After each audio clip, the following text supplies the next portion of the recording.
How to create a Hinge account step by step. To create Hinge account, you simply have to download the application using your device's App Store or Google Play Store. So once you open this Google Play Store or App Store, you simply have to go ahead and search for Hinge application.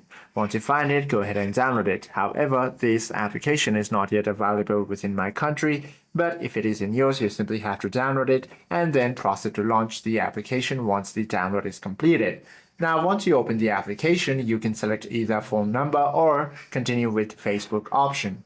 Enter your mobile number to receive a secure 6-digit verification code via text, then type it into the application. Once you do this, you simply have to enter legal details, set location, and fill out basics.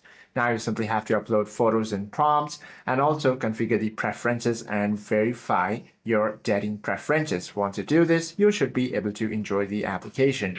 Hope this video helps you out a lot. If you have any questions or queries, do comment down below.